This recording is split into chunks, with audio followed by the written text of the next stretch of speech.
arms included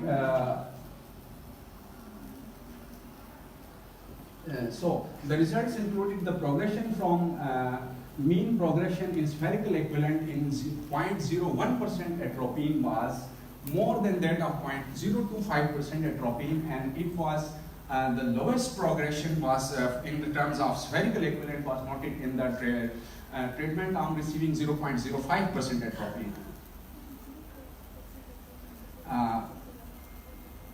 So you can see the those multiple comparisons showing that how each treatment arm was different from the other treatment arm, and you can see that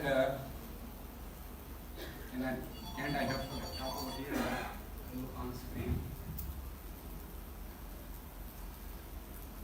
So it was statistically significantly different in for either concentration. The most progression was seen in the lowest dose of atropine, and the least progression was seen in the higher dose of atropine.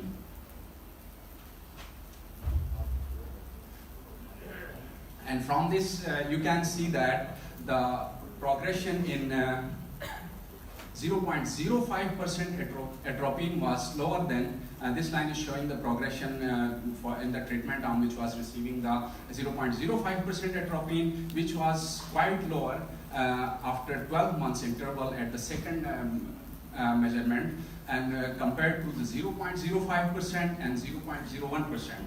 So 0.01% had the highest progression in spherical equivalent. And then we compared the outcomes of axial length elongation in different treatment arms. So the axial length elongation in 0.01% group was 24.71 compared to 0.05% group, in which eyes have the mean elongation in 0.05% group was 24.67, which is slightly lower than that of 0.01% group. And again, in 0.05% group, it was relatively lower than the other treatment arms. So it was there was a statistically significant difference in terms of axial length elongation in 3 treatment arms. Again, group-wise comparison, there was a statistically significant difference when 0.01% and 0.025% were compared. And axial length was 0.1, mean axial change in axial length from baseline was 0.16 millimeter in 0.01% group, and it was 0.13 millimeter in 0.025% group. And this was statistically significant among those two groups. And again, in 0.05% group, you can see it was remarkably lower axial length elongation. You can see it was 0.09 millimeter against 0.13 millimeter and 0.16 millimeter.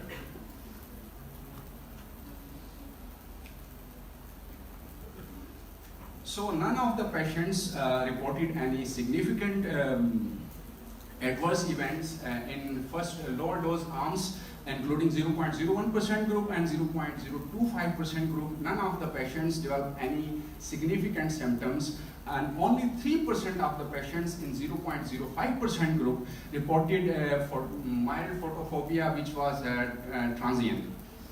And none of the patients from any group had difficulties with near visual task, because we already had prescribed those near visual near bifocals. So it was one of the main reasons that adverse events, including this photophobia and difficulties with near vision, was higher in LAMP study group.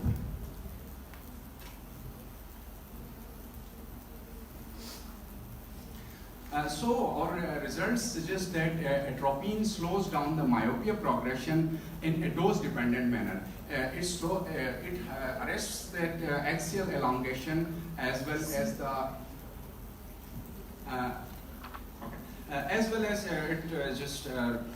slows down the progression of spherical equivalent as well as axial elongation.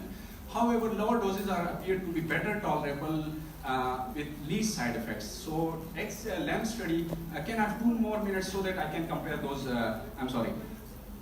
So these are the results from LAMP study, and you can see that a LAMP study had a placebo arm. So there was 0.8 diopters of progression in placebo arm in LAMP study, and compared to that LAMP study, we had relatively lower